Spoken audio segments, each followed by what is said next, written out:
Chapter 31 involves a critical position. "Who's that?" inquired Brittles, opening the door a little way, with the chain up and peeping out, shading the candle with his hand. "Open the door," replied a man outside. "It's the officers from Bow Street, as was sent to today." Much comforted by this assurance, Brittles opened the door to its full width, and confronted a portly man in a great coat, who walked in without saying anything more, and wiped his shoes on the mat as coolly as if he lived there. "Just send somebody out to relieve my mate, will you, young man?" said the officer. "He's in the gig, a-minding the prad. Have you got a coach-house here, that you could put it up in, for 5 or 10 minutes? Brittles, replying in the affirmative, and pointing out the building, the portly man stepped back to the garden gate and helped his companion to put up the gig, while Brittles lighted them in a state of great admiration. This done, they returned to the house, and being shown into a parlour, took off their greatcoats and hats, and showed like what they were. The man who had knocked at the door was a stout personage of middle height, aged about 50, with shiny black hair cropped pretty close, half whiskers, a round face and sharp eyes. The other was red-headed, bony man in top boots, with a rather ill-favoured countenance and a turned-up, sinister-looking nose. "Tell your governor that Blathers and Duff is here, will you?" said the stouter man, smoothing down his hair and laying a pair of handcuffs on the table. "Oh, good evening, master. Can I have a word or two with you in private, if you please?" This was addressed to Mr. Losborne, who now made his appearance. That gentleman, motioning Brittles to retire, brought in the 2 ladies and shut the door.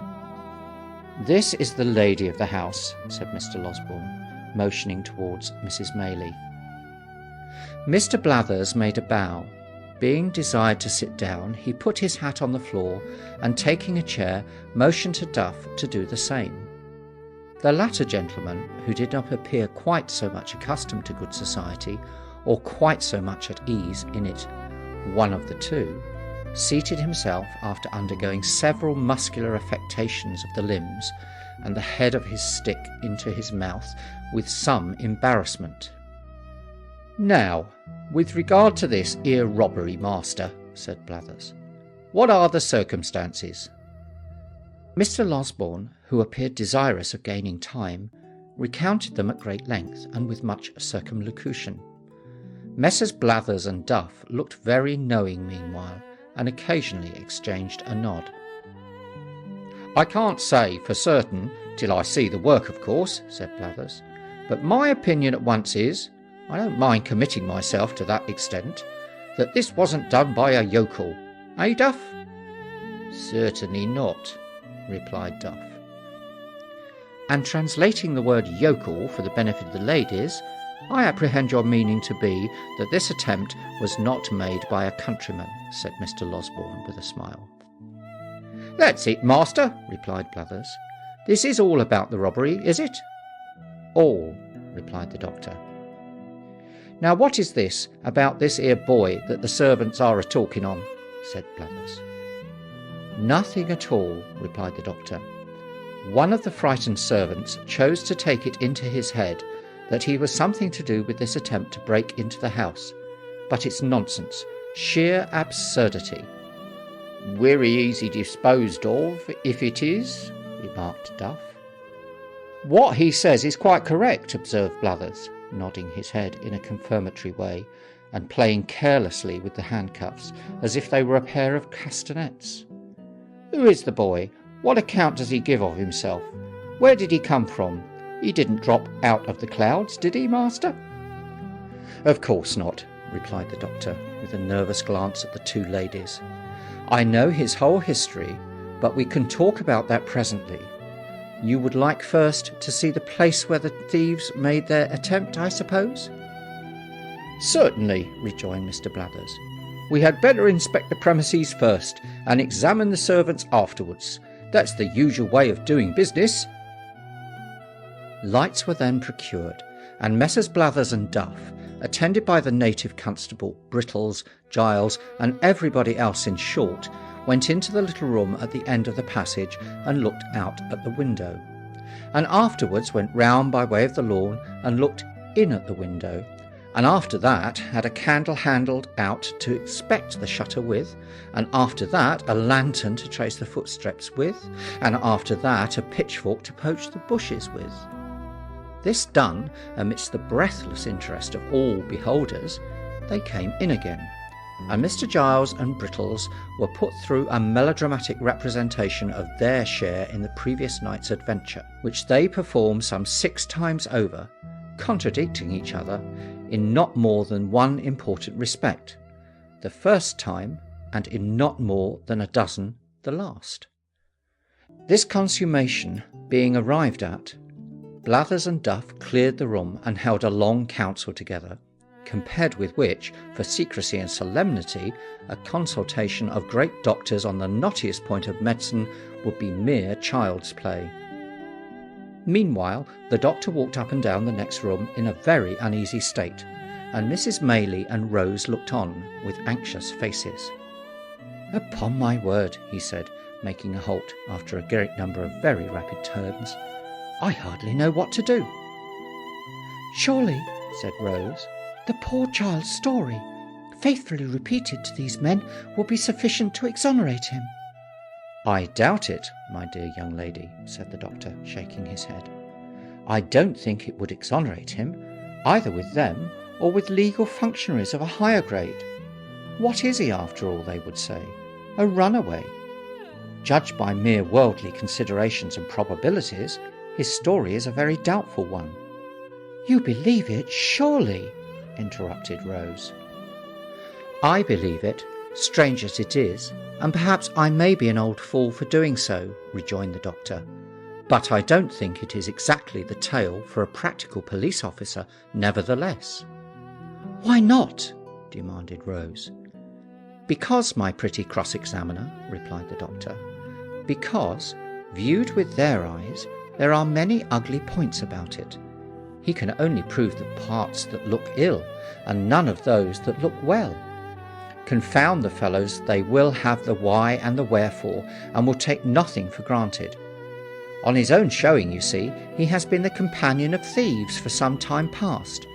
He has been carried to a police officer on a charge of picking a gentleman's pocket. He has been taken away forcibly from that gentleman's house to a place which he cannot describe or point out, and of the situation of which he has not the remotest idea.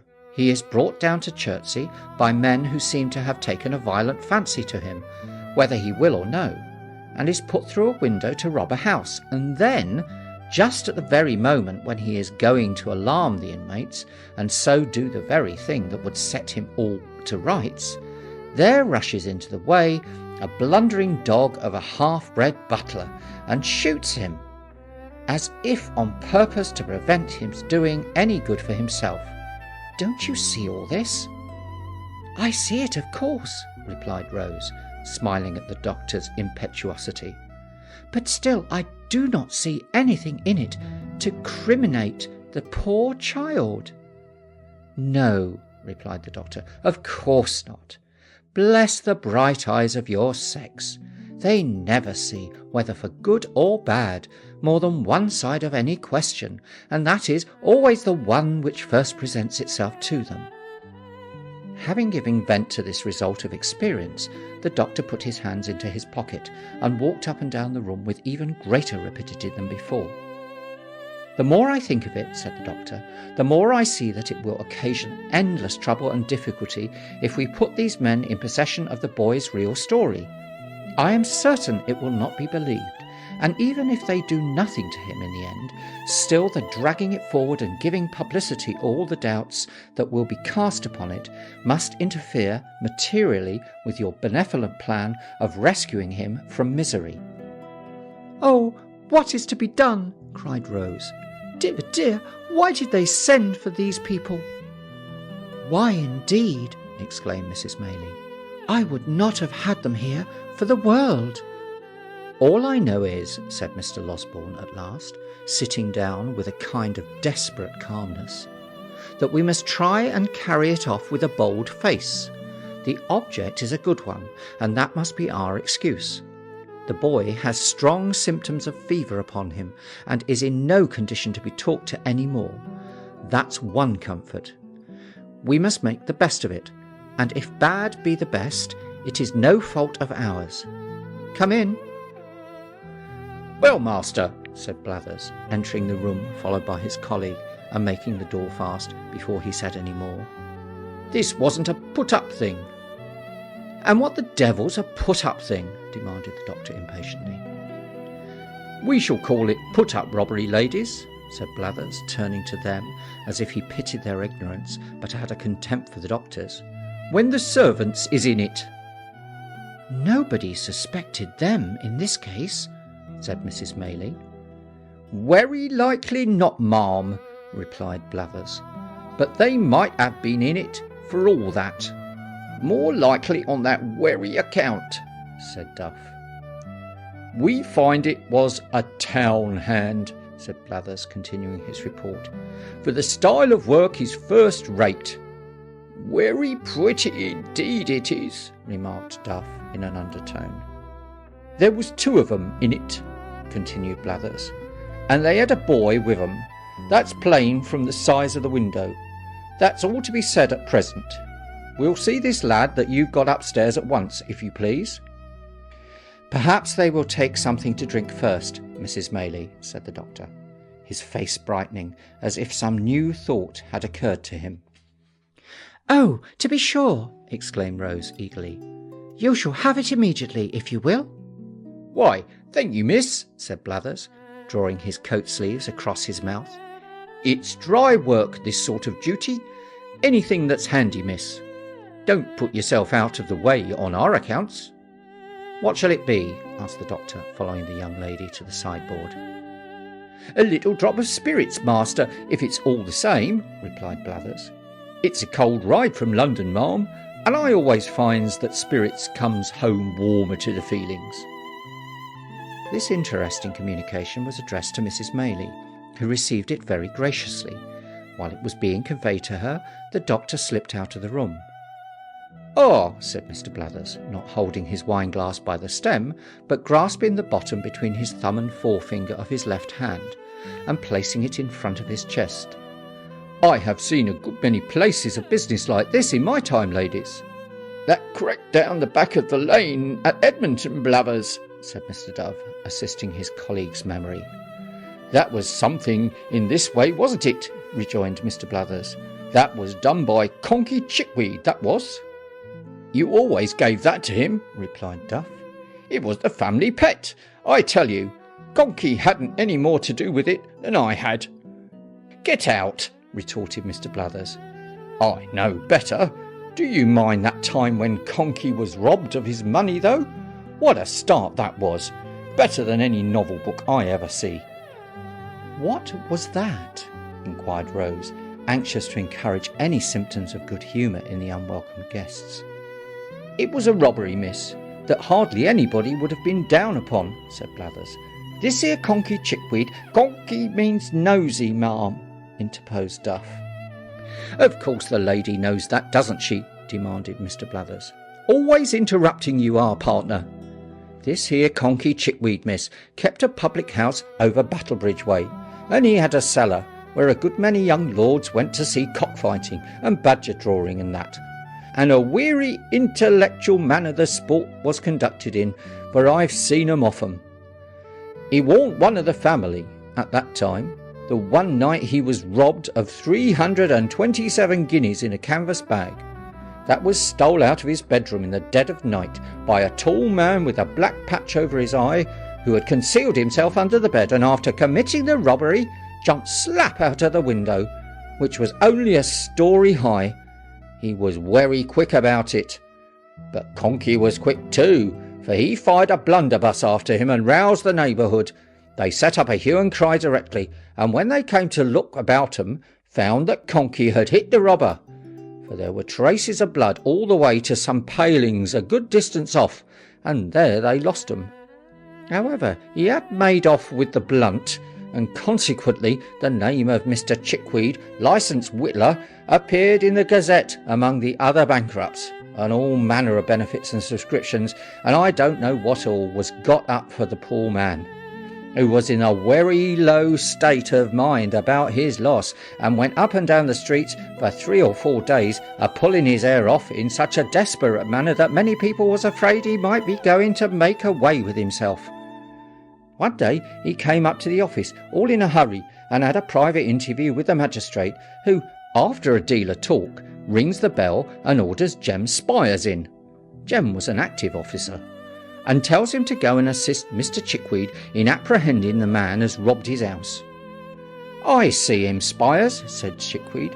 "Past my house yesterday morning." "Why didn't you up and collar him?" says Spires. "I was so struck all of a heap that you might have fractured my skull with a toothpick," says the poor man. "But we're sure to have him, for between 10 and 11 o'clock at night he passed again." Spires no longer heard this. Then he put some clean linen and a comb in his pocket, in case he should have to stop a day or two, and away he goes, and sets himself down at one of the public house windows behind the little red curtain, with his hat on, all ready to bolt out at a moment's notice. He was smoking his pipe here late at night, when all of a sudden Chickweed roars out, "Here he is! Stop thief! Murder!" Jem Spires dashes out, and there he sees Chickweed a-tearing down the street full cry. Away goes Spires, on goes Chickweed, round turns the people, everyone roars out, "Thieves!" and Chickweed himself keeps on shouting all the time like mad. Spires loses sight of him a minute as he turns a corner, shoots round, sees a little crowd, dives in. "Which is the man?" "Me," says Chickweed. "I've lost him again." It was a remarkable occurrence, but he wasn't to be seen nowhere. So they went back to the public house. Next morning, Spires took his old place and looked out from behind the curtain for a tall man with a black patch over his eye, till his own 2 eyes ached again. At last, he couldn't help shutting them to ease 'em a minute, and the very moment he did so, he hears Chickweed a-roaring out, "Here he is!"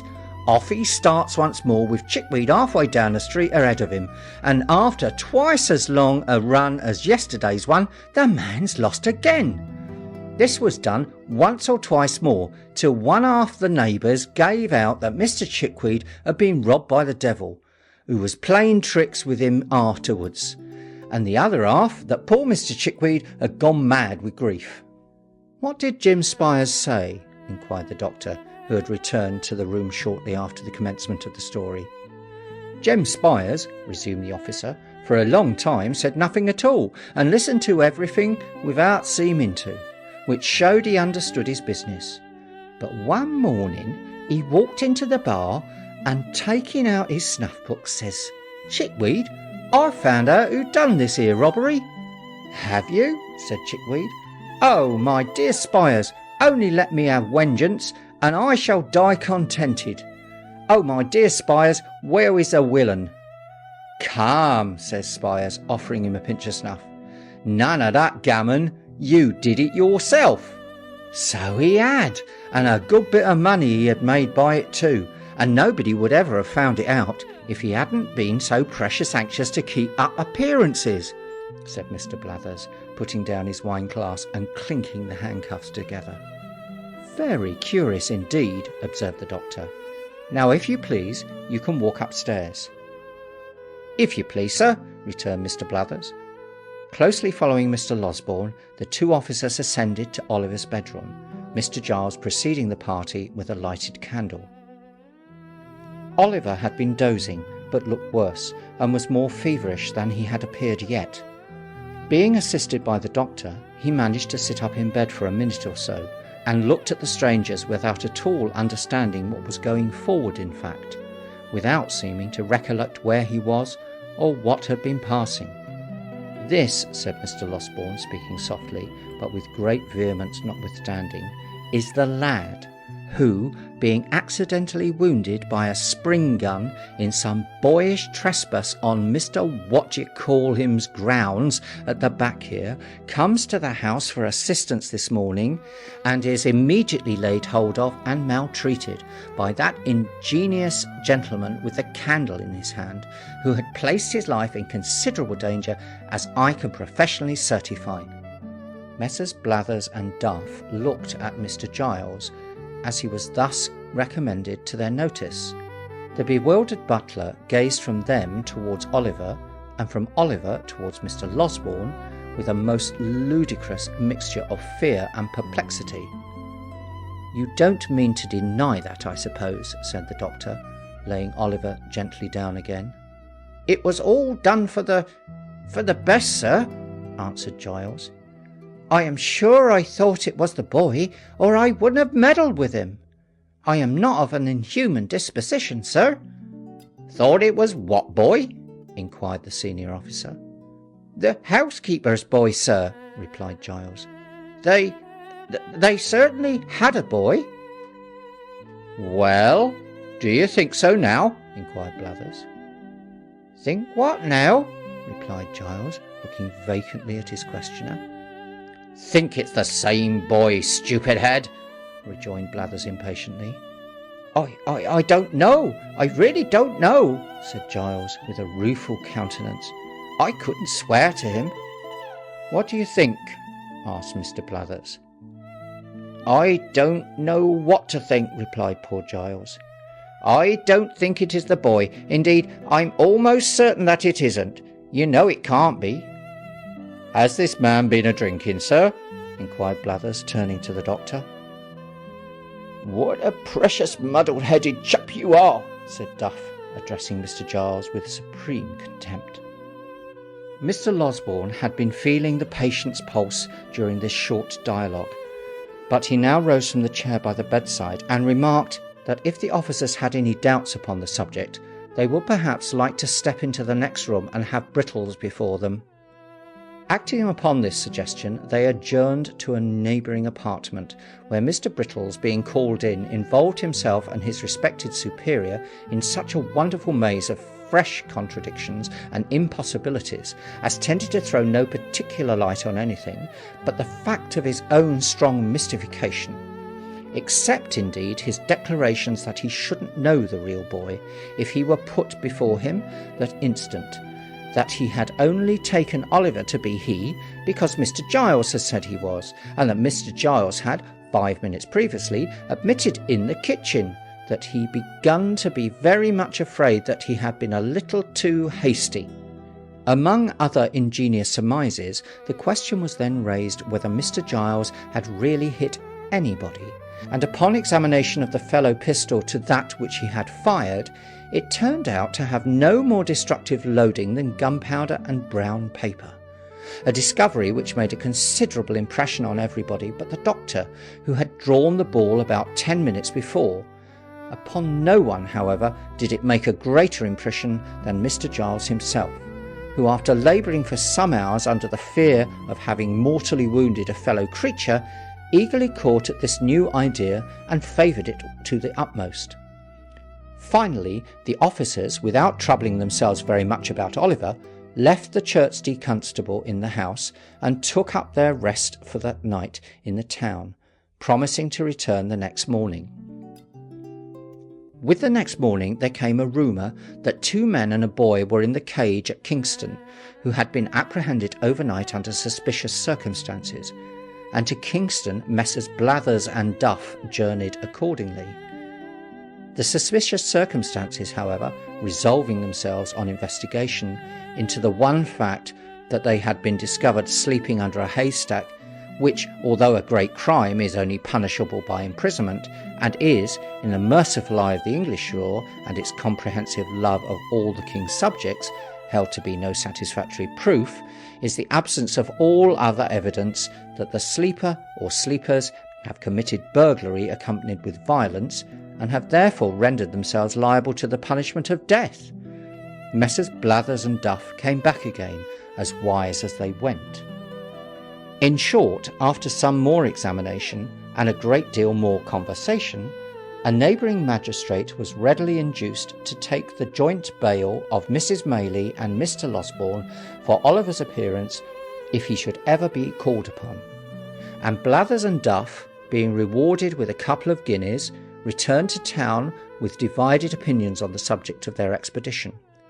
The latter gentleman, on a mature consideration of all the circumstances, inclining to the belief that the burglarious attempt had originated from the family pet, and the former being equally disposed to concede the full merit of it to the great Mr. Conkey Chickweed.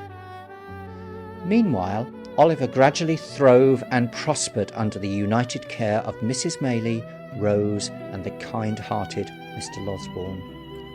If fervent prayers gushing from hearts overcharged with gratitude be heard in heaven, and if they be not what prayers are, the blessings which the orphan child called down upon them sunk into their souls, diffusing peace and happiness. End of chapter 31. Chapter 32. Of the happy life Oliver began to lead with his kind friends. Oliver's ailings were neither slight nor few. In addition to the pain and delay attendant on a broken limb, his exposure to the wet and cold had brought on fever and ague, which hung about him for many weeks and reduced him sadly.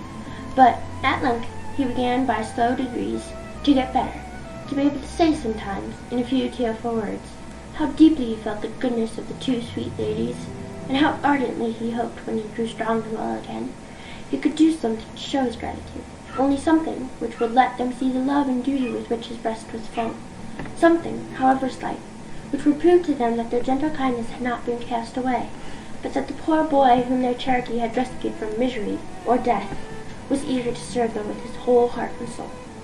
"Poor fellow," said Rose, when Oliver had been one day feebly endeavouring to utter the words of thankfulness that rose to his pale lips. "We shall have many opportunities of serving us, if you will. We are going into the country, and my aunt intends that you shall accompany us. The quiet place, the pure air, and all the pleasures and beauties of spring will restore you in a few days. We will employ you in 100 ways when you can bear the trouble." "The trouble!" cried Oliver. "Oh, dear lady, if I could but work for you! If I could only give you pleasure by watering your flowers, or watching your birds, or running up and down the whole day long to make you happy! What would I give to do it?" "You shall give nothing at all," said Miss Maylie, smiling. "For as I told you before, we shall employ you in 100 ways. If you only take half the trouble to please us that you promise now, you will make me very happy indeed." "Happy, ma'am!" cried Oliver. "How kind of you to say so!" "You will make me happier than I can tell you," replied the young lady. "To think that my dear, good aunt should have been the means of rescuing anyone from such sad misery as you have described to us, would be an unspeakable pleasure to me. But know that the object of her goodness and compassion was sincerely grateful and attached, in consequence, would delight me more than you can well imagine. Do you understand me?" she inquired, watching Oliver's thoughtful face. "Oh, yes, ma'am, yes," replied Oliver eagerly, "but I was thinking that I'm ungrateful." "To whom?" inquired the young lady. "To the kind gentleman and the dear old nurse who took so much care of me before," rejoined Oliver. "If they knew how happy I am, they would be pleased, I am sure." "I am sure they would," rejoined Oliver's benefactress. "And Mr. Losberne has already been kind enough to promise that when you are well enough to bear the journey, he will carry you to see them." "Has he, ma'am?" cried Oliver, his face brightening with pleasure. "I don't know what I shall do for joy when I see their kind faces once again." In a short time Oliver was sufficiently recovered to undergo the fatigue of this expedition. One morning he and Mr. Losberne set out accordingly, in a little carriage which belonged to Mrs. Maylie.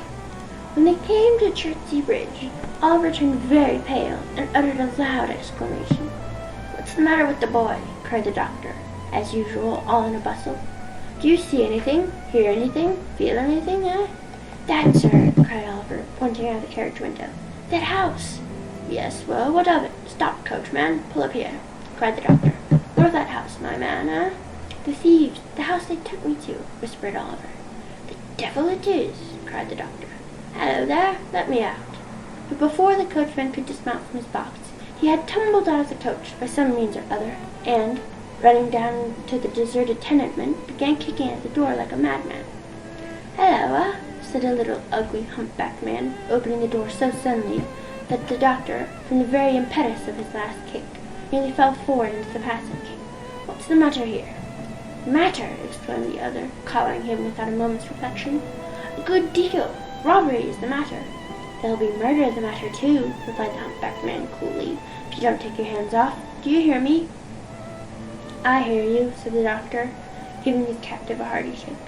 "Where's, confound the fellow, what's his rascally name? Skies, that's it. Where's Skies, you thief?" The humpbacked man stared, as if in excess of amusement and indignation. Then, wrenching himself dexterously from the doctor's grasp, growled forth a volley of horrid oaths and retired into the house. Before he could shut the door, however, the doctor had passed into the parlour, without a word of parley. He looked anxiously round. Not an article of furniture, not a vestige of anything, animate or inanimate, not even the position of the cupboards, answered Oliver's description. "Now," said the humpbacked man, who had watched him keenly, "what do you mean by coming into my house in this violent way? Do you wish to rob me, or to murder me? Which is it?" "Did you ever know a man to come out to do either in a chariot and pair, you ridiculous old vampire?" said the irritable doctor. "What do you want, then?" demanded the hunchback. "Will you take yourself off before I do you mischief, curse you?" "As soon as I think proper," said Mr. Losberne, looking into the other parlour, which, like the first, bore no resemblance whatever to Oliver's account of it. "I shall find you out some day, my friend." "Will you?" sneered the ill-favoured cripple. "If you ever want me, I'm here. I haven't lived here mad and all alone for 25 years to be scared of you. You shall pay for this. You shall pay for this."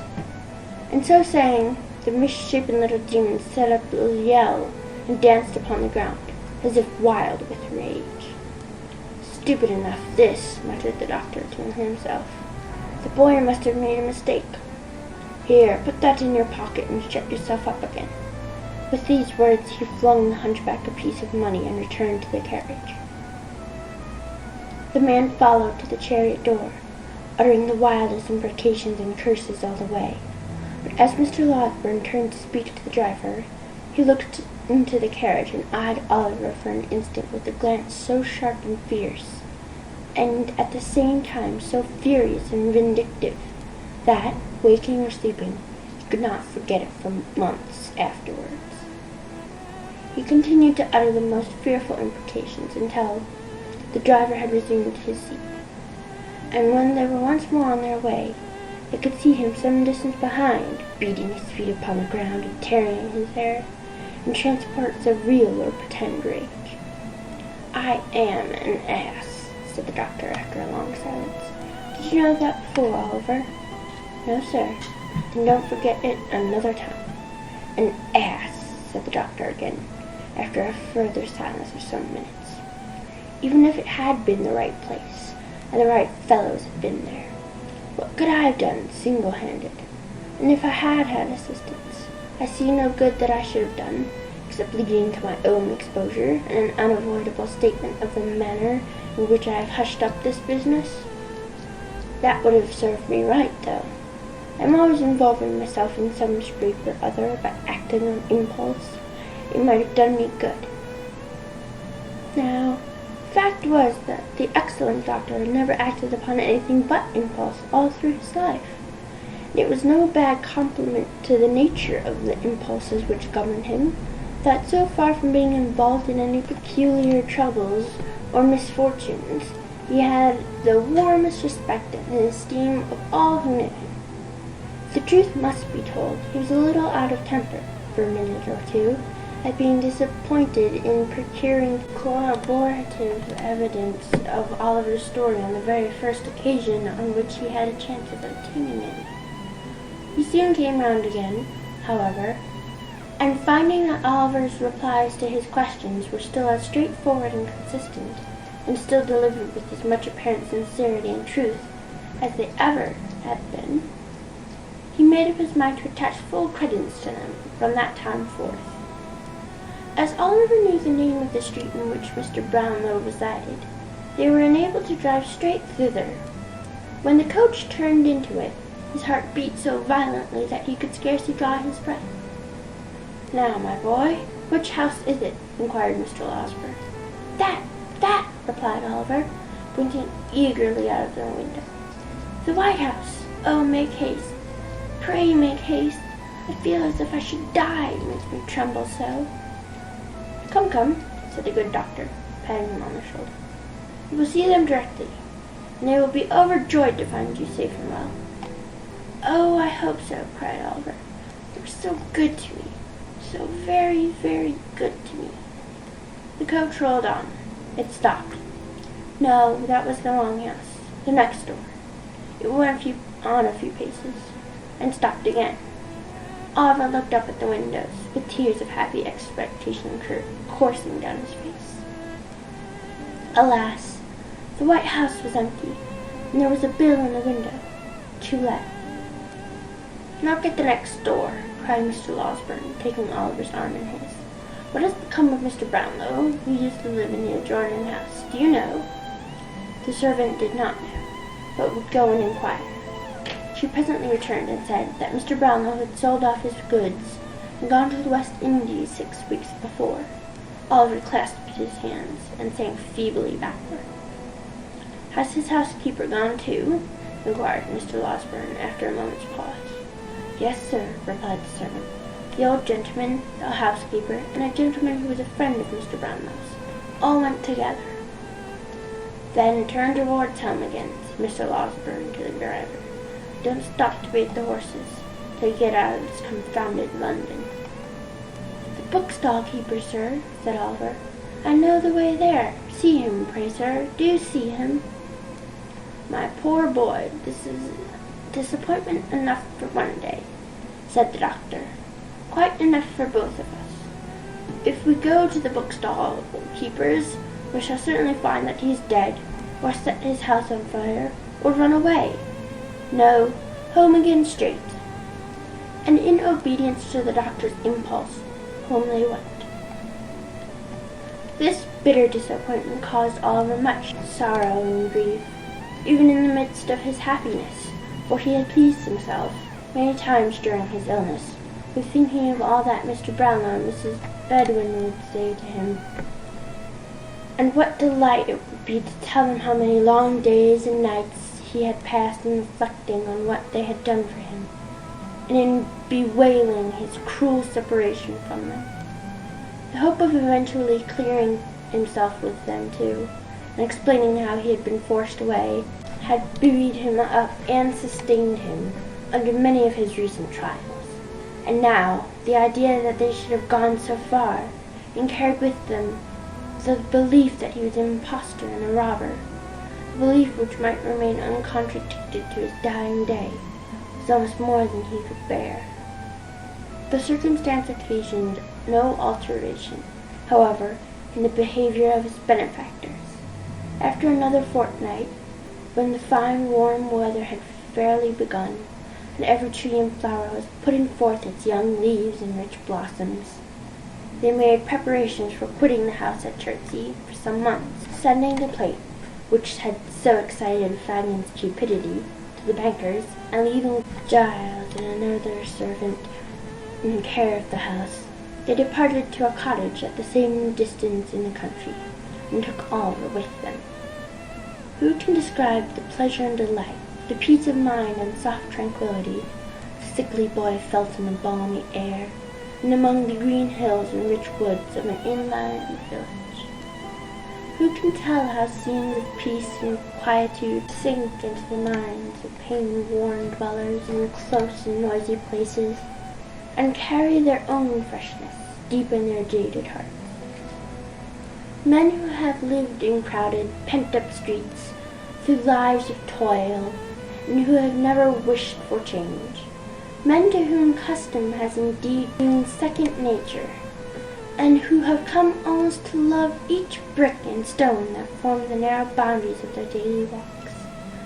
Even they, with the hand of death upon them, have been known to yearn at last for one short glimpse of nature's face, and, carried far from the scenes of their own pains and pleasures, have seemed to pass at once into a new state of being, crawling forth from day to day to some green sunny spot. They have had such memories wakened up within them by the sight of the sky, and hill and plain, and glistening water, that a foretaste of heaven itself has soothed their quick decline, and they have sunk into their tombs as peacefully as the sun whose setting they watched from their lonely chamber window but a few hours before, faded from their dim and feeble sight. The memories which peaceful countryside call up are not of this world, nor of its thoughts and hopes. Their gentle influence may teach us how to weave fresh garlands for the graves of those we loved, may purify our thoughts and bear down before its old enmity and hatred. But beneath all this there lingers, in the last reflective mind, a vague and half-formed consciousness of having held such feelings long before, in some remote and distant time, which calls up solemn thoughts of distant times to come, and bends down pride and worldliness beneath it. It was a lovely spot to which they repaired. Oliver, whose days had been spent among squalid crowds and in the midst of noise and brawling, seemed to enter on a new existence there. The rose and honeysuckle clung to the cottage walls, the ivy crept around the trunks of the trees, and the garden flowers perfumed the air with delicious odors. Nearby was a little churchyard, not crowded with tall, unsightly gravestones, but full of humble mounds covered with fresh turf and moss, beneath which the old people of the village lay at rest. Oliver often wandered here, and, thinking of the wretched grave in which his mother lay, would sometimes sit himself down and sob unseen. But when he raised his eyes to the deep sky overhead, he would cease to think of her as lying on the ground, and would weep for her, sadly, but without pain. It was a happy time. The days were peaceful and serene. The nights brought with them neither fear nor care, no languishing in a wretched prison, or associating with wretched men. Nothing but pleasant and happy thoughts. Every morning he would go to a white-headed old gentleman who lived near the church, who taught him to read better and to write. And when he spoke so kindly and took such pains that Oliver could never try enough to please him, then he would walk with Mrs. Maylie and Rose, and hear them talk of books, or perhaps sit next to them in some shady place and listen whilst the young lady read, which he could have done, until it grew too dark to see the letters. Then he had his own lesson for the next day to prepare, and at this he would work hard in a little room which looked into the garden, till evening came slowly on, when the ladies would walk out again, and he with them, listening with such pleasure to all they said, and so happy if they wanted a flower that he could climb to reach, or had forgotten anything that he could run to fetch, that he could never be quick enough about it. When it became quite dark, they returned home. The young lady would sit down to the piano and play some pleasant air, or sing in a low and gentle voice some old song which it pleased her aunt to hear. There would be no candles lighted at such times as these, and Oliver would sit by the one of the windows, listening to the sweet music in perfect rapture. And when Sunday came, how differently the day was spent from any way in which he had ever spent it yet, and how happily too, like all the other days in that most happy time. There was the little church in the morning, with the green leaves fluttering at the windows, the birds singing without, and the sweet-smelling air stealing at the low porch, and filling the homely building with its fragrance. The poor people were so neat and clean, and knelt so reverently in prayer, that it seemed a pleasure, not a tedious duty. Their assembly there together, and though the singing might be rude, it was real, and it sounded more musical, to Oliver's ears at least, than any he had ever heard in church before. Then there were the walks as usual, and many calls at the clean houses of the labouring men, and at night Oliver read a chapter or two from the Bible, which he had been studying all the week, and in the performance of which duty he felt more proud and pleased than if he had been the clergyman himself. In the morning Oliver would be afoot by 6 o'clock, roaming the fields and plundering the hedges far and wide for nosegays or wild flowers, which he would return laden home, and which it took great care and consideration to arrange to the best advantage for the embellishment of the breakfast table. There was fresh groundsel, too, for Miss Maylies' birds, with which Oliver, who had been studying this subject under the able tuition of the village clerk, would decorate the cages in the most approving taste. When the birds were made all spruce and smart for the day, there were usually some little commissions of charity to execute in the village, or, failing that, was rare cricket play, sometimes on the green, or, failing that, there was always something to do in the garden or about the plants, to which Oliver, who had studied this science also, under the same master who was a gardener by trade, applied himself with hearty goodwill until Miss Rose made her appearance, when there were 1,000 commendations to be bestowed on all that he had done. So 3 months glided away, 3 months which, in the life of the most blessed and favoured of mortals, might have been unmingled happiness, and which, in Oliver's, were true felicity, with the purest and most amiable generosity on one side, and the truest, warmest, so-felt gratitude on the other. It is no wonder that, by the end of that short time, Oliver Twist had become completely domesticated with the old lady and her niece, and that the fervent attachment of his young and sensitive heart was repaid by their pride in and attachment to himself. End of chapter 32. Chapter 33, wherein the happiness of Oliver and his friends experiences a sudden check. Spring flew swiftly by, and summer came. If the village had been beautiful at first, it was now in the full glow and luxuriance of its richness. The great trees, which had looked shrunken and bare in the earlier months, had now burst into strong life and health, and stretching forth their green arms over the thirsty ground, converted open and naked spots into choice nooks, where was a deep and pleasant shade from which to look upon the wide prospect, steeped in sunshine, which lay stretched beyond. The earth had donned her mantle of brightest green, and shed her richest perfumes abroad. It was the prime and vigour of the year. All things were glad and flourishing. Still, the same quiet life went on at the little cottage, and the same cheerful serenity prevailed among its inmates.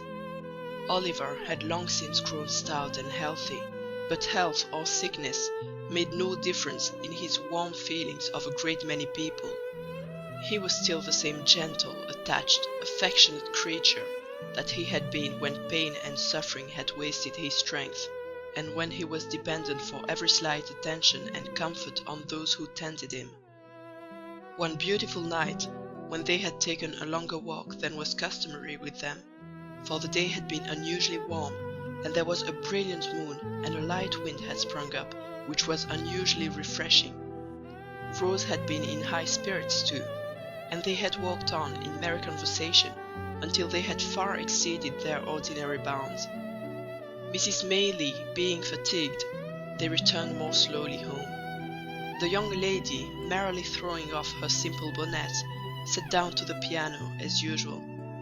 After running abstractedly over the keys for a few minutes, she fell into a low and very solemn air, and as she played it, they heard a sound as if she were weeping.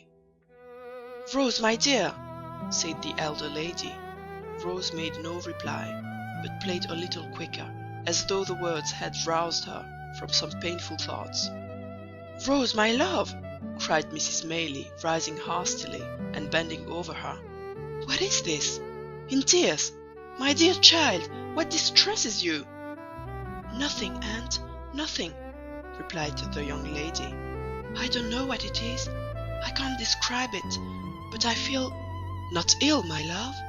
interposed Mrs. Maylie. "No, no, oh, not ill," replied Rose, shuddering as though some deadly chillness were passing over her while she spoke.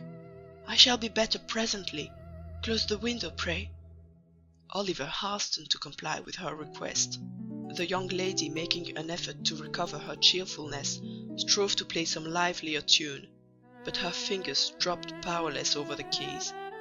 Covering her face with her hands, she sank upon a sofa and gave vent to the tears which she was now unable to repress.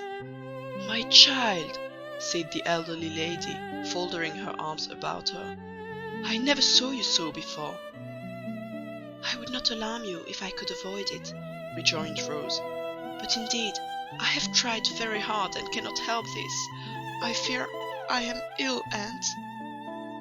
She was indeed, for when candles were brought, they saw that in the very short time which had elapsed since their return home, the hue of her countenance had changed to a marble whiteness. Its expression had lost nothing of its beauty, but it was changed, and there was an anxious haggard look about the gentle face which it had never worn before. Another minute, and it was suffused with a crimson flush, and a heavy wildness came over the soft blue eye. Again this disappeared, like the shadow thrown by a passing cloud, and she was once more deadly pale. Oliver, who watched the old lady anxiously, observed that she was alarmed by these appearances, and so in truth was he. But seeing that she affected to make light of them, he endeavoured to do the same, and they so far succeeded that when Rose was persuaded by her aunt to retire for the night, she was in better spirits and appeared even in better health, assuring them that she felt certain she should rise in the morning quite well. "I hope," said Oliver, when Mrs. Maylie returned, "that nothing is the matter. She don't look well tonight, but—" The old lady motioned to him not to speak, and sitting herself down in a dark corner of the room, remained silent for some time. At length she said, in a trembling voice, "I hope not, Oliver. I have been very happy with her for some years. Too happy, perhaps.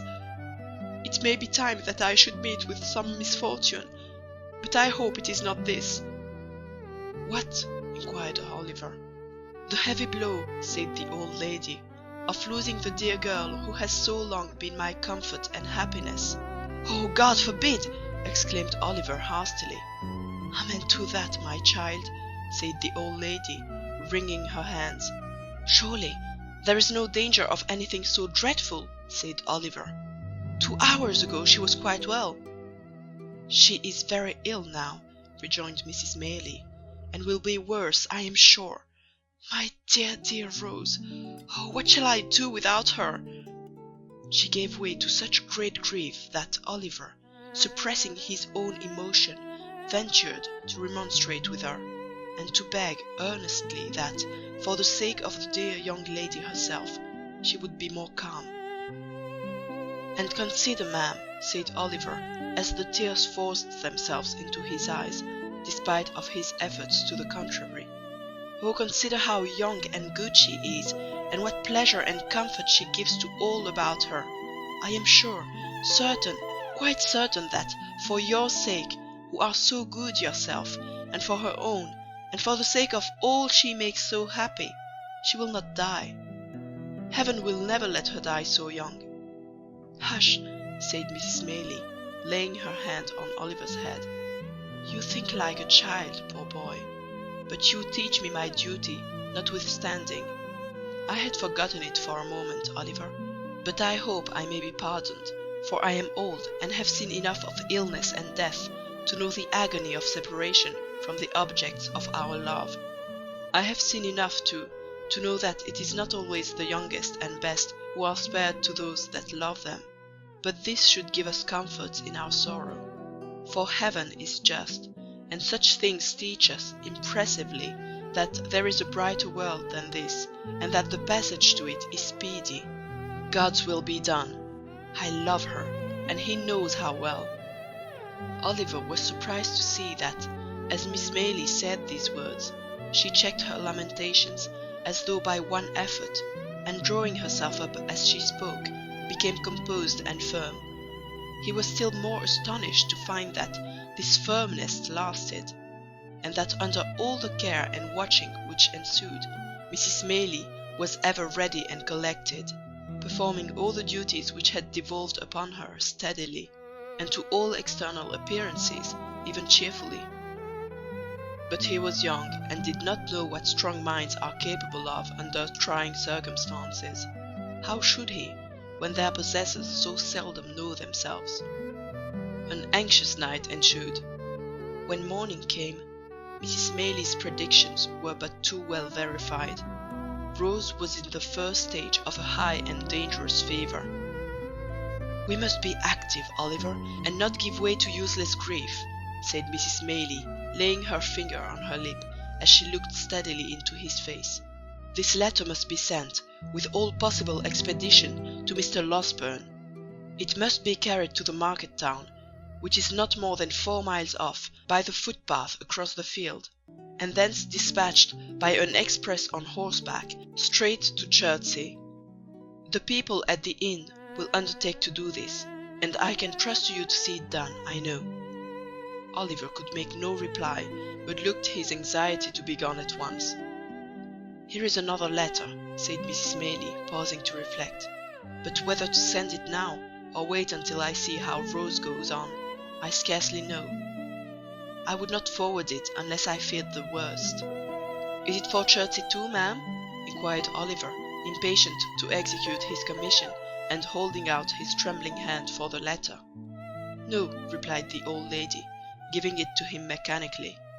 Oliver glanced at it, and saw that it was directed to Harry Maylie, Esquire, at some great lord's house in the country, where he could not make out. "Shall it go, ma'am?" asked Oliver, looking up impatiently. "I think not," replied Mrs. Maylie, taking it back. "I will wait until tomorrow." With these words, she gave Oliver her purse, and he started off, without more delay, at the greatest speed he could muster. Swiftly he ran across the fields and down the little lanes which sometimes divided them, now almost hidden by the high corn on either side, and now emerging on an open field where the mowers and haymakers were busy at their work. Nor did he stop once, save now and then for a few seconds, to recover breath, until he came in a great heat and covered with dust on the little market-place of the market town. Here he paused and looked about for the inn. There were a white bank and a red brewery and a yellow town hall, and in one corner there was a large house with all the wood about it painted green, before which was the sign of the George. To this he hastened as soon as it caught his eye. He spoke to a post-boy who was dozing under the gateway, and who, after hearing what he wanted, referred him to the ostler, who, after hearing all he had to say again, referred him to the landlord, who was a tall gentleman in a blue neckcloth, a white hat, drab breeches, and boots with tops to match, leaning against a pump by the stable door, picking his teeth with a silver toothpick. This gentleman walked with much deliberation into the bar to make out the bill, which took a long time making out, and after it was ready and paid, a horse had to be saddled and a man to be dressed, which took up 10 good minutes more. Meanwhile, Oliver was in such a desperate state of impatience and anxiety that he felt as if he could have jumped upon the horse himself and galloped away full tier to the next stage. At length all was ready, and the little parcel having been handed up, with many injunctions and entreaties for its speedy delivery, the man set spurs to his horse, and rattling over the uneven paving of the market-place, was out of the town and galloping along the turnpike road in a couple of minutes. As it was something to feel certain that assistance was sent for, and that no time had been lost, Oliver hurried up the inn-yard with a somewhat lighter heart. He was turning out of the gateway, when he accidentally stumbled against a tall man wrapped in a cloak, who was at that moment coming out of the inn door. "Ha!" cried the man, fixing his eyes on Oliver, and suddenly recoiling. "What the devil's this?" "I beg your pardon, sir," said Oliver. "I was in a great hurry to get home, and didn't see you were coming." "Death!" muttered the man to himself, glaring at the boy with his large dark eyes. "Who would have thought it? Grind him to ashes! He'd start up from a stone coffin to come in my way." "I'm sorry," stammered Oliver, confused by the strange man's wild look. "I hope I have not hurt you." "Rot you!" murmured the man, in a horrible passion, between his clenched teeth. "If I had only had the courage to say the word, I might have been free of you in a night. Curses on your head, and black death on your heart, you imp! What are you doing here?" The man shook his fist as he uttered these words incoherently. He advanced towards Oliver, as if with the intention of aiming a blow at him, but fell violently on the ground, writhing and foaming in a fit. Oliver gazed for a moment at the struggles of the madman, for such he supposed him to be, and then darted into the house for help. Having seen him safely carried into the hotel, he turned his face homewards, running as fast as he could to make up for lost time, and recalling with a great deal of astonishment and some fear the extraordinary behavior of the person from whom he had just parted. The circumstance did not dwell in his recollection long, however, for when he reached the cottage there was enough to occupy his mind and to drive all consideration of self completely from his memory. Rose Maylie had rapidly grown worse. Before midnight she was delirious. A medical practitioner who resided on the spot was in constant attendance upon her, and after first seeing the patient, he had taken Mrs. Maylie aside and pronounced her disorder to be one of a most alarming nature. In fact, he said, it would be little short of a miracle if she recovered. How often did Oliver start from his bed that night, and stealing out with noiseless footstep to the staircase, listen for the slightest sound from the sick chamber. How often did a tremble shake his frame, and cold drops of fear start upon his brow, when a sudden trampling of feet caused him to fear that something too dreadful to think of had even then occurred. And what had been the fervency of all the prayers he had ever muttered, compared with those he poured forth now, in the agony and passion of his supplication for the life and health of the gentle creature who was tottering on the deep grave's verge? Oh, the suspense, the fearful acute suspense of standing idly by, while the life of one we dearly love is trembling in the balance! Oh, the racking thoughts that crowd upon the mind, and make the heart beat violently, and the breath come thick, by the force of the images they conjure up before it! The desperate anxiety to be doing something to relieve the pain or lessen the danger which we have no power to alleviate! The sinking of soul and spirit, which the sad remembrance of our helplessness produces, what tortures can equal these? What reflections or endeavours can, in the full tide and fever of the time, allay them? Morning came, and the little cottage was lonely and still. People spoke in whispers. Anxious faces appeared at the gate from time to time. Women and children went away in tears. All the livelong day, and for hours after it had grown dark, Oliver paced softly up and down the garden, raising his eyes every instant to the sick chamber, and shuddering to see the darkened window, looking as if death lay stretched inside. Late that night, Mr. Losberne arrived. "It is hard," said the good doctor, turning away as he spoke. "So young, so much beloved, but there is very little hope." Another morning.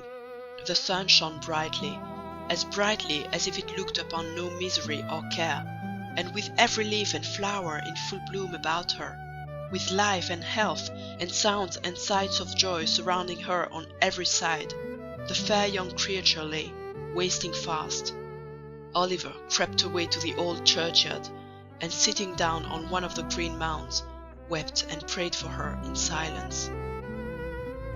There was such peace and beauty in the scene, so much of brightness and mirth in the sunny landscape, such blithesome music in the songs of the summer birds, such freedom in the rapid flight of the rook careering overhead, so much of life and joyousness in all, that when the boy raised his aching eyes and looked about, the thought instinctively occurred to him that this was not a time for death, that Rose could surely never die when humbler things were so glad and gay, that graves were for cold and cheerless winter, not for sunlight and fragrance. He almost thought that shrouds were for the old and shrunken, and that they never wrapped the young and graceful form in their ghastly folds. A knell from the church bell broke harshly on these youthful thoughts. Another! Again!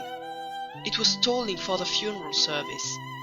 A group of humble mourners entered the gate, wearing white favours, for the corpse was young.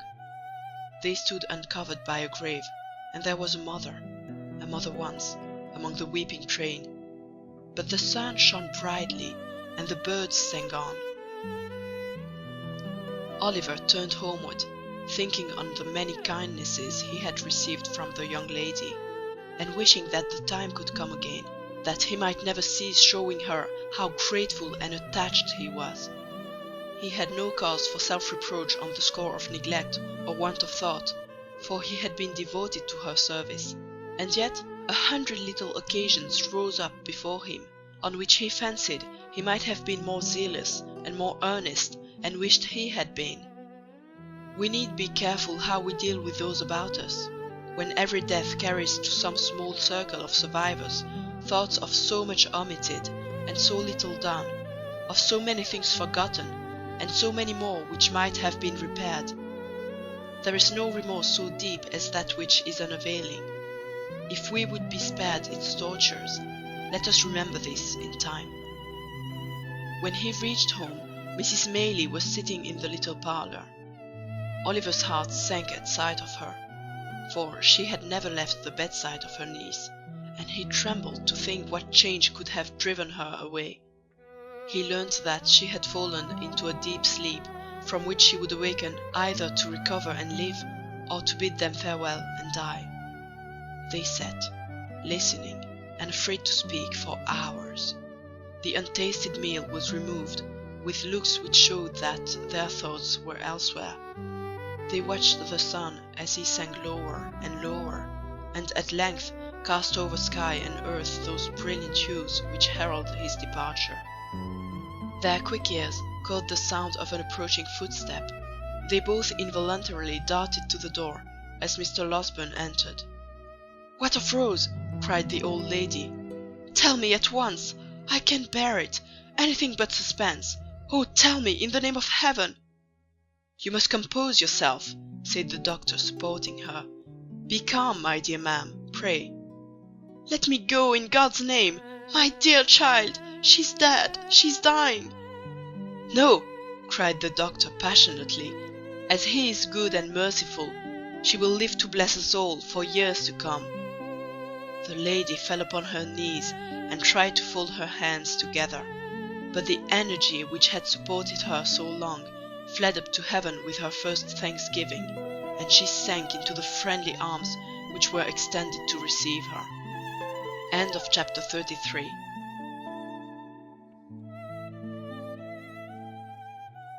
Chapter 34 contains some introductory particulars relative to a young gentleman who now arrives upon the scene, and a new adventure which happened to Oliver. It was almost too much happiness to bear. Oliver felt stunned and stupefied by the unexpected intelligence. He could not weep, or speak, or rest. He had scarcely the power of understanding anything that had passed, until, after a long ramble in the quiet evening air, a burst of tears came to his relief, and he seemed to awaken all at once to a full sense of the joyful change that had occurred, and the almost insupportable load of anguish which had been taken from his breast. The night was fast closing in when he returned homeward, laden with flowers which he had culled, with peculiar care, for the adornment of the sick chamber. As he walked briskly along the road, he heard behind him the noise of some vehicle, approaching at a furious pace. Looking round, he saw that it was a post-chaise driven at great speed, and as the horses were galloping and the road was narrow, he stood leaning against a gate until it should have passed him. As it dashed on, Oliver caught a glimpse of a man in a white nightcap, whose face seemed familiar to him, although his view was so brief that he could not identify the person. In another second or two, the nightcap was thrust out of the chaise window, and a stentorian voice bellowed to the driver to stop, which he did as soon as he could pull up his horses. Then the nightcap once again appeared, and the same voice called Oliver by his name. "Here!" cried the voice. "Oliver, what's the news? Miss Rose! Master Oliver!" "Is it you, Giles?" cried Oliver, running up to the chaise door. Giles popped out his nightcap again, preparatory to making some reply, when he was suddenly pulled back by a young gentleman who occupied the other corner of the chaise, and who eagerly demanded what was the news.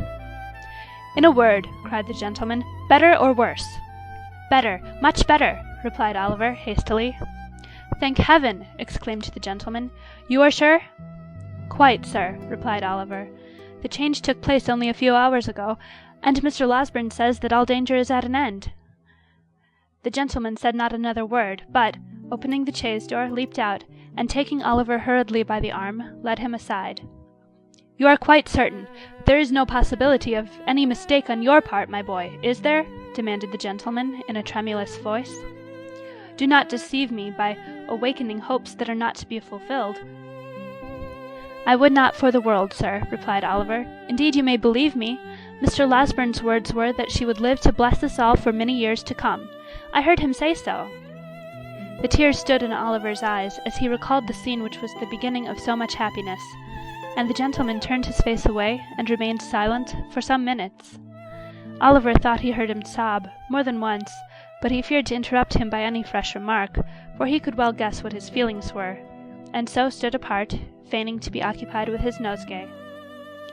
All this time, Mr. Giles, with the white nightcap on, had been sitting on the steps of the chaise, supporting an elbow on each knee, and wiping his eyes with a blue cotton pocket-handkerchief dotted with white spots. That the honest fellow had not been feigning emotion was abundantly demonstrated by the very red eyes with which he regarded the young gentleman, when he turned round and addressed him. "I think you had better go on to my mother's in the chaise, Giles," said he. "I would rather walk slowly on, so as to gain a little time before I see her. You can say I am coming." "I beg your pardon, Mr. Harry," said Giles, giving a final polish to his ruffled countenance with the handkerchief, "but if you would leave the post-boy to say that, I should be very much obliged to you. It wouldn't be proper for the maids to see me in this state, sir. I should never have any more authority with them if they did." "Well," rejoined Harry Maylie, smiling, "you can do as you like. Let him go on with the luggage, if you wish it, and do you follow with us. Only first exchange that nightcap for something more appropriate covering, or we shall be taken for madmen." Mr. Giles, reminded of his unbecoming costume, snatched off and pocketed his nightcap and substituted a hat, of grave and sober shape, which he took out of the chaise. This done, the post-boy drove off. Giles, Mr. Maylie, and Oliver followed at their leisure.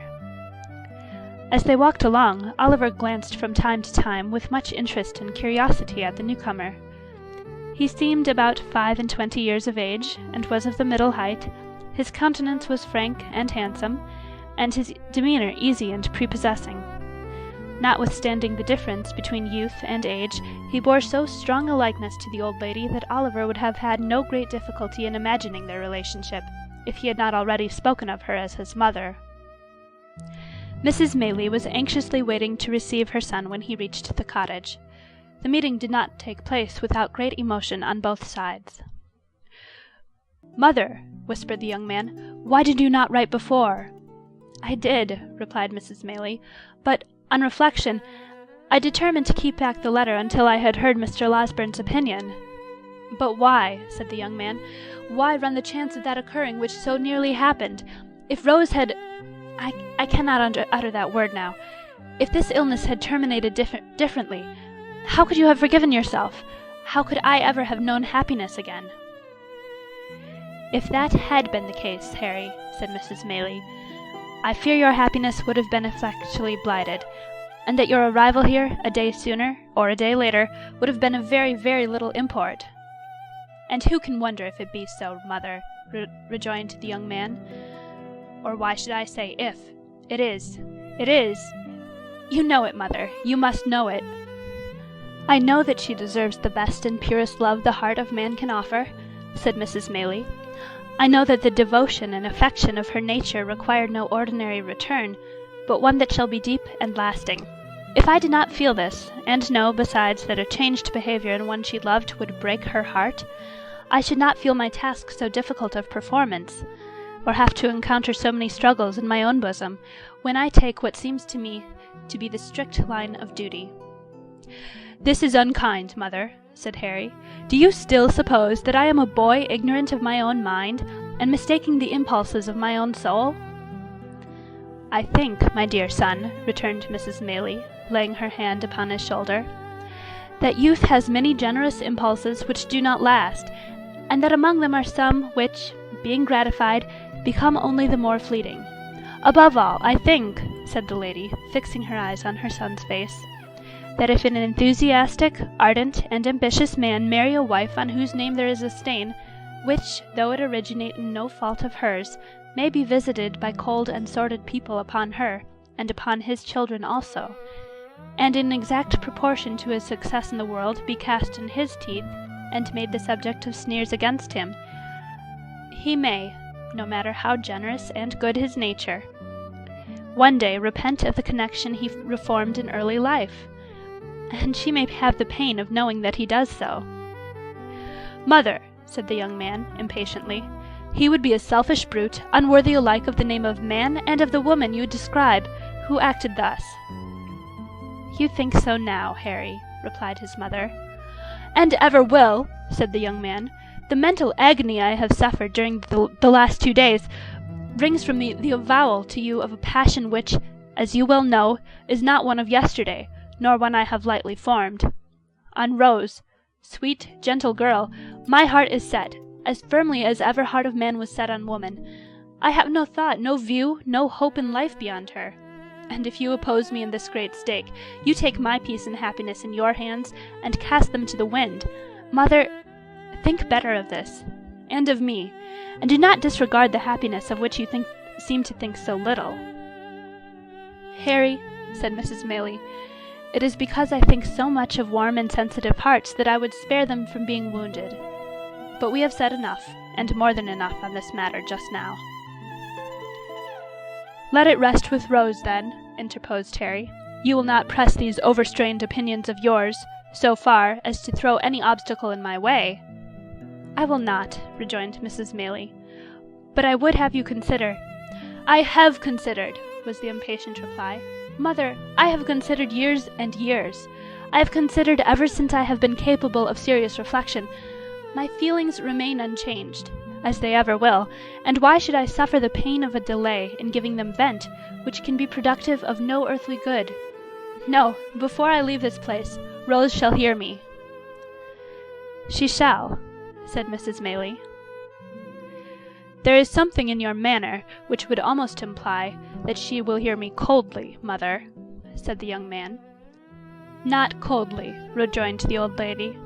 Far from it. How then? Urged the young man. She has formed no other attachment. No, indeed, replied his mother. You have, or I mistake, too strong a hold on her affections already. What I would say, resumed the old lady, stopping her son as he was about to speak, is this. Before you stake your all on this chance, before you suffer yourself to be carried to the highest point of hope, reflect for a few moments, my dear child, on Rose's history, and consider what effect the knowledge of her doubtful birth may have on her decision. Devoted as she is to us, with all the intensity of her noble mind, and with that perfect sacrifice of self which, in all matters, great or trifling, has always been her characteristic. What do you mean? That I leave you to discover, replied Mrs. Maylie. I must go back to her. God bless you. I shall see you again tonight, said the young man, eagerly. By and by, replied the old lady, when I leave Rose. You will tell her I am here, said Harry. Of course, replied Mrs. Maylie. And say how anxious I have been, and how much I have suffered, and how I long to see her. You will not refuse to do this, mother? No, said the old lady. I will tell her all." And pressing her son's hand affectionately, she hastened from the room. Mr. Losberne and Oliver had remained at another end of the apartment while this hurried conversation was proceeding. The former now held out his hand to Harry Maylie, and hearty salutations were exchanged between them. The doctor then communicated, in reply to multifarious questions from his young friend, a precise account of his patient's situation, which was quite as consolatory and full of promise as Oliver's statement had encouraged him to hope, and to the whole of which Mr. Giles, who affected to be busy about the luggage, listened with greedy ears.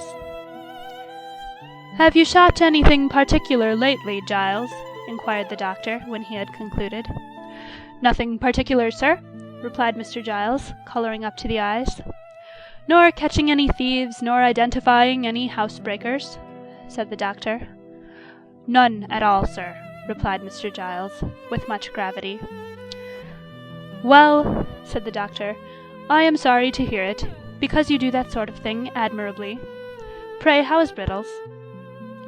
"The boy is very well, sir," said Mr. Giles, recovering his usual tone of patronage, "and sends his respectful duty, sir." "That's well," said the doctor. "Seeing you here reminds me, Mr. Giles, that on the day before that on which I was called away so hurriedly, I executed, at the request of your good mistress, a small commission in your favour. Just step into this corner for a moment, will you?" Mr. Giles walked into the corner with much importance, and some wonder, and was honoured with a short whispering conference with the doctor, on the termination of which he made a great many bows, and retired with steps of unusual stateliness. The subject matter of this conference was not disclosed in the parlour, but the kitchen was speedily enlightened concerning it, for Mr. Giles walked straight thither, and having called for a mug of ale, announced, with an air of majesty which was highly effective, that it had pleased his mistress, in consideration of his gallant behaviour on the occasion of that attempted robbery, to deposit in the local savings bank the sum of £25 for his sole use and benefit. At this the two women servants lifted up their hands and eyes, and supposed that Mr. Giles, pulling out his shirt frill, replied, "No, no," and that if they observed that he was at all haughty to his inferiors, he would thank them to tell him so. And then he made a great many other remarks, no less illustrative of his humility, which were received with equal favour and applause, and were, withal, as original and as much to the purpose as the remarks of great men commonly are. Above stairs, the remainder of the evening passed cheerfully away, for the doctor was in high spirits, and however fatigued or thoughtful Harry Maylie might have been at first, he was not proof against the worthy gentleman's good humour, which displayed itself in a great variety of sallies and professional recollections, and an abundance of small jokes, which struck Oliver as being the drollest things he had ever heard, and caused him to laugh proportionately, to the evident satisfaction of the doctor, who laughed immoderately at himself, and made Harry laugh almost as heartily by the very force of sympathy.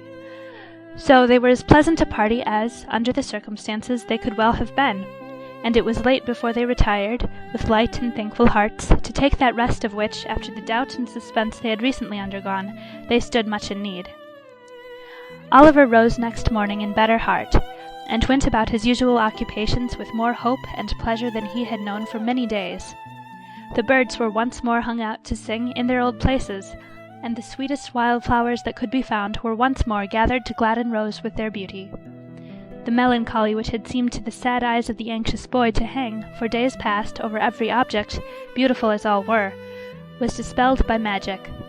The dew seemed to sparkle more brightly on the green leaves, the air to rustle among them with a sweeter music, and the sky itself to look more blue and bright. Such is the influence which the condition of our own thoughts exercise even over the appearance of external objects.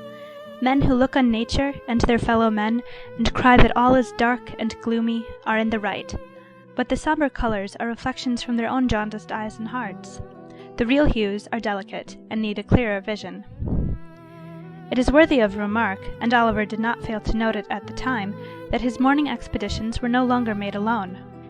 Harry Maylie, after the first morning when he met Oliver coming laden home, was seized with such a passion for flowers, and displayed such taste in their arrangement, as left his young companion far behind. If Oliver were behindhand in these respects, he knew where the best were to be found, And morning after morning they scoured the country together, and brought home the fairest that blossomed. The window of the young lady's chamber was opened now, for she loved to feel the rich summer air stream in and revive her with its freshness. But there always stood in water, just inside the lattice, one particular little bunch, which was made up with great care every morning. Oliver could not help noticing that the withered flowers were never thrown away, although the little vase was regularly replenished. Nor could he help observing that whenever the doctor came into the garden, he invariably cast his eyes up to that particular corner, and nodded his head most expressively as he set forth on his morning's walk. Pending these observations, the days were flying by, and Rose was rapidly recovering. Nor did Oliver's time hang heavy on his hands, although the young lady had not yet left her chamber, and there were no evening walks, save now and then for a short distance, with Mrs. Maylie. He applied himself, with redoubled assiduity, to the instructions of the white-headed old gentleman, and laboured so hard that his quick progress surprised even himself. It was while he was engaged in this pursuit that he was greatly startled and distressed by a most unexpected occurrence. The little room in which he was accustomed to sit when busy at his books was on the ground floor at the back of the house. It was quite a cottage room, with a lattice window, around which were clusters of jessamine and honeysuckle that crept over the casement and filled the place with their delicious perfume. It looked into a garden, whence a wicket gate opened into a small paddock. All beyond was fine meadowland and wood. There was no other dwelling near in that direction, and the prospect it commanded was very extensive. One beautiful evening, when the first shades of twilight were beginning to settle upon the earth, Oliver sat at this window intent upon his books. He had been poring over them for some time, and, as the day had been uncommonly sultry, and he had exerted himself a great deal, it is no disparagement to the authors, whoever they may have been, to say that gradually and by slow degrees he fell asleep. There is a kind of sleep that steals upon us sometimes, which, while it holds the body prisoner, does not free the mind from a sense of things about it, and enable it to ramble at its pleasure. So far as an overpowering heaviness, a prostration of strength, and an utter inability to control our thoughts or power of motion can be called sleep, this is it.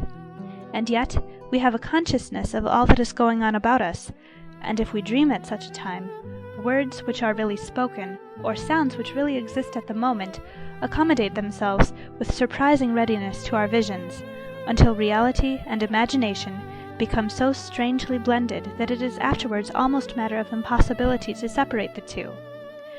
Nor is this the most striking phenomenon incidental to such a state. It is an undoubted fact that although our senses of touch and sight be for the time dead, yet our sleeping thoughts, and the visionary scenes that pass before us, will be influenced and materially influenced by the mere silent presence of some external object, which may not have been near us when we closed our eyes, and of whose vicinity we have had no waking consciousness. Oliver knew perfectly well that he was in his own little room, that his books were lying on the table before him, that the sweet air was stirring among the creeping plants outside. And yet he was asleep. Suddenly the scene changed. The air became close and confined, and he thought, with a glow of terror, that he was in the Jew's house again. There sat the hideous old man in his accustomed corner, pointing at him, and whispering to another man, with his face averted, who sat beside him. "Hush, my dear," he thought he heard the Jew say. "It is he, sure enough. Come away." "He," the other man seemed to answer. "Could I mistake him, think you? If a crowd of ghosts were to put themselves into his exact shape, and he stood amongst them, there is something that would tell me how to point him out. If you buried him 50 feet deep, and took me across his grave, I fancy I should know, if there wasn't a mark above it, that he laid buried there." The man seemed to say this with such dreadful hatred that Oliver awoke with a fear and started up. Good heaven! What was that which sent the blood tingling to his heart, and deprived him of his voice and power to move? There, at the window, close before him, so close that he could have almost touched him before he started back, with his eyes peering into the room and meeting his, there stood the Jew, and beside him, white with rage or fear, or both, were the scowling features of the man who had accosted him in the inn-yard. It was but an instant, a glance, a flash before his eyes, and they were gone. But they had recognized him, and he them, and their look was as firmly impressed upon his memory as if it had been deeply carved in stone and set before him from his birth. He stood transfixed for a moment, then, leaping from the window into the garden, called loudly for help. End of chapter 34.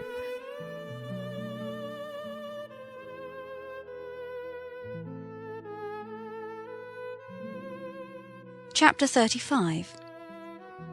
Containing the unsatisfactory result of Oliver's adventure and a conversation of some importance between Harry Maylie and Rose. When the inmates of the house, attracted by Oliver's cries, hurried to the spot from which they proceeded, they found him, pale and agitated, pointing in the direction of the meadows behind the house, and scarcely able to articulate the words, "The Jew! The Jew!" Mr. Giles was at a loss to comprehend what this outcry meant, but Harry Maylie, whose perceptions were something quicker, and who had heard Oliver's history from his mother, understood it at once. "What direction did he take?" he asked, catching up a heavy stick which was standing in a corner. "That," replied Oliver, pointing out the course the man had taken. "I missed them in an instant." "Then they are in a ditch," said Harry.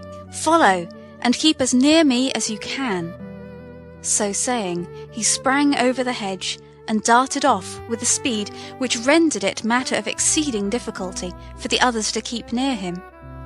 Giles followed as well as he could, and Oliver followed too, and in the course of a minute or two Mr. Losberne, who had been out walking and just then returned, tumbled over the hedge after them, and picking himself up with more agility than he could have been supposed to possess, struck into the same course at no contemptible speed, shouting all the while, most prodigiously, to know what was the matter. On they all went, nor stopped they once to breathe, until the leader, striking off into an angle of the field indicated by Oliver, began to search narrowly the ditch and hedge adjoining, which afforded time for the remainder of the party to come up, and for Oliver to communicate to Mr. Losberne the circumstances that had led to so vigorous a pursuit. The search was all in vain. There were not even the traces of recent footsteps to be seen. They stood now on the summit of a little hill, commanding the open fields in every direction for 3 or 4 miles. There was the village in the hollow on the left, but in order to gain that, after pursuing the track Oliver had pointed out, the men must have made a circuit of open ground, which it was impossible they could have accomplished in so short a time. A thick wood skirted the meadowland in another direction, but they could not have gained that covert for the same reason. "It must have been a dream, Oliver," said Harry Maylie. "Oh no, indeed, sir," replied Oliver, shuddering at the very recollection of the old wretch's countenance. "I saw him too plainly for that. I saw them both as plainly as I see you now." "Who was the other?" inquired Harry and Mr. Losberne together.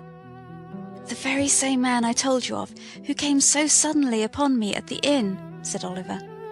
"We had our eyes fixed full upon each other, and I could swear to him." "They took this way?" demanded Harry. "Are you sure?" "As I am that the men were at the window," replied Oliver, pointing down as he spoke to the hedge which divided the cottage garden from the meadow. "The tall man leaped over, just there, and the Jew, running a few paces to the right, crept through that gap."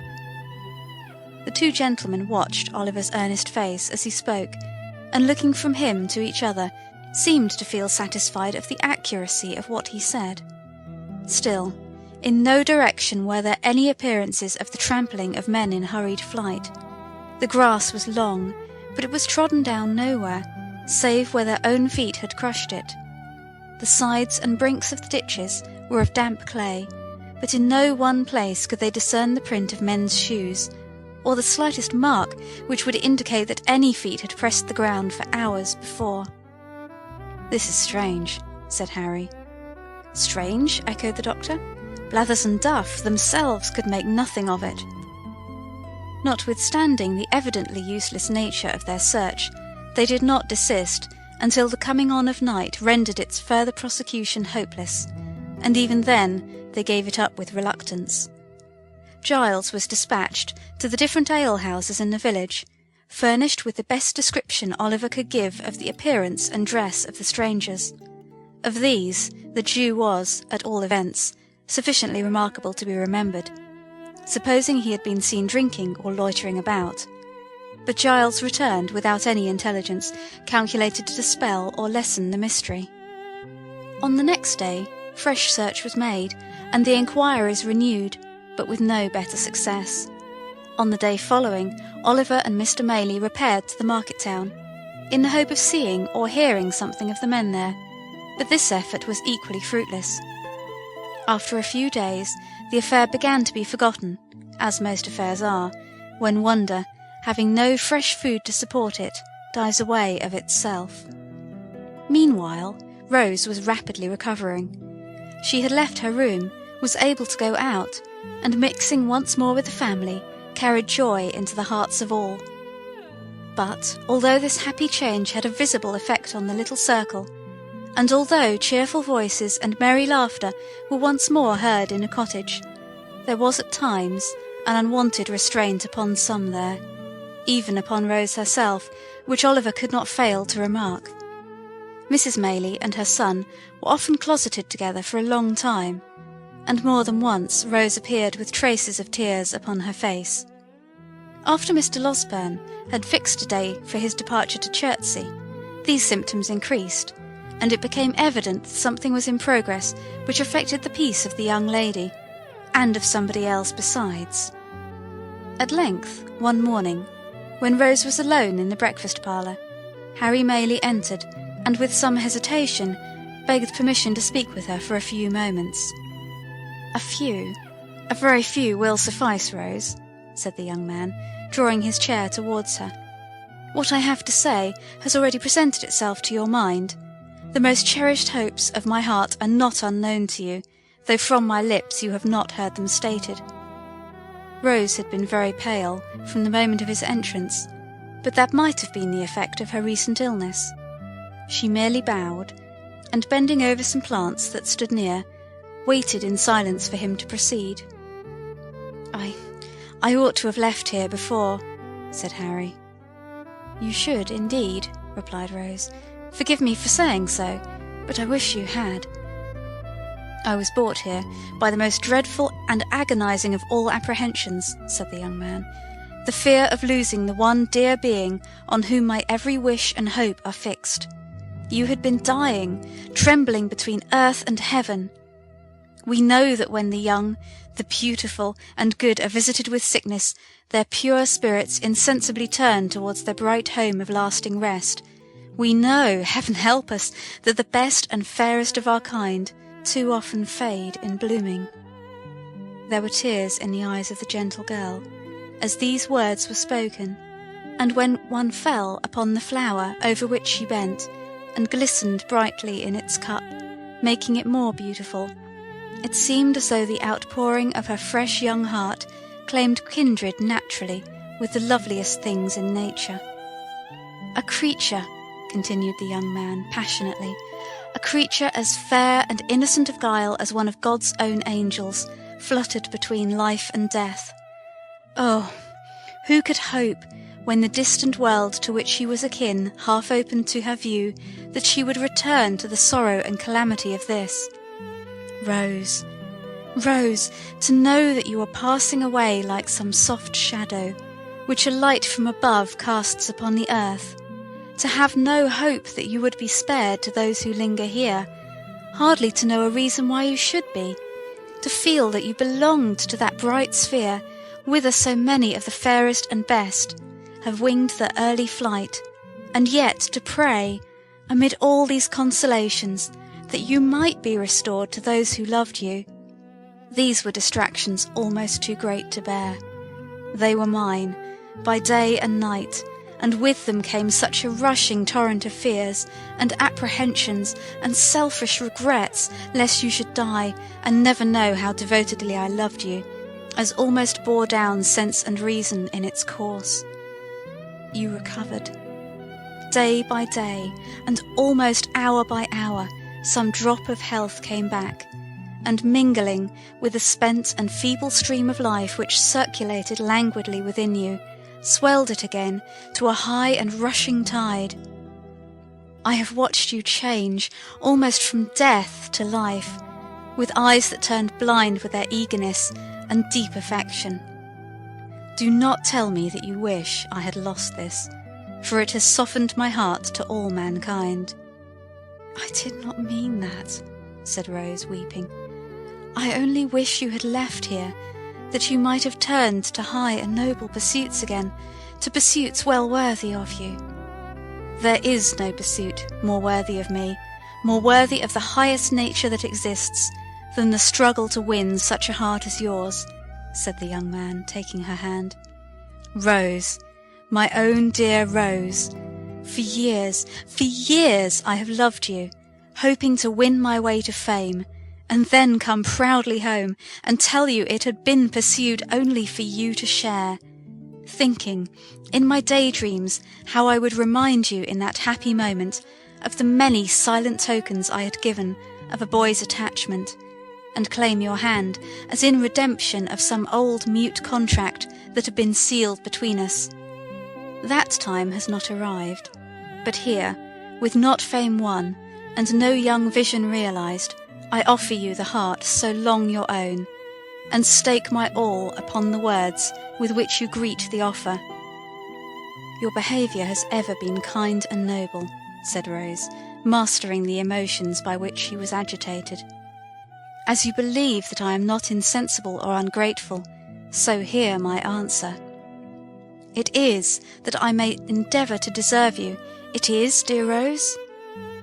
It is, replied Rose, that you must endeavour to forget me, not as your old and dearly attached companion, for that would wound me deeply, but as the object of your love. Look into the world. Think how many hearts you would be proud to gain are there. Confide some other passion to me, if you will. I will be the truest, warmest, and most faithful friend you have. There was a pause, during which Rose, who had covered her face with one hand, gave free vent to her tears. Harry still retained the other. And your reasons, Rose, he said at length in a low voice. Your reasons for this decision? You have a right to know them, rejoined Rose. You can say nothing to alter my resolution. It is a duty that I must perform. I owe it alike to others and to myself. To yourself? Yes, Harry, I owe it to myself that I, a friendless, portionless girl, with a blight upon my name, should not give your friends reason to suspect that I had sordidly yielded to your first passion, and fastened myself, a clog, on all your hopes and projects. I owe it to you and yours to prevent you from opposing, in the warmth of your generous nature, this great obstacle to your progress in the world. If your inclinations chime with your sense of duty, Harry began. They do not, replied Rose, colouring deeply.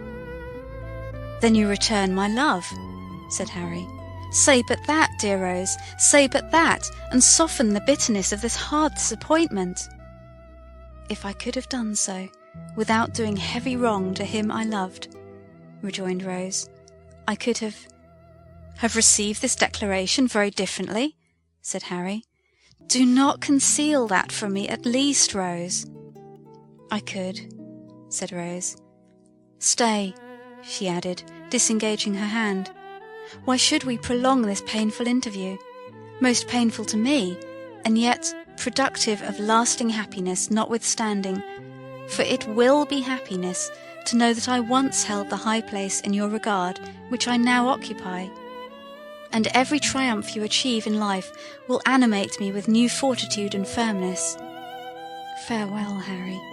As we have met today, we meet no more, but in other relations than those in which this conversation have placed us, we may be long and happily entwined, and may every blessing that the prayers of a true and earnest heart can call down from the source of all truth and sincerity cheer and prosper you. Another word, Rose, said Harry. Your reason in your own words. From your own lips let me hear it. The prospect before you, answered Rose firmly, is a brilliant one. All the honours to which great talents and powerful connections can help men in public life are in store for you. But those connections are proud, and I will neither mingle with such as may hold in scorn the mother who gave me life, nor bring disgrace or failure on the son of her who has so well supplied that mother's place.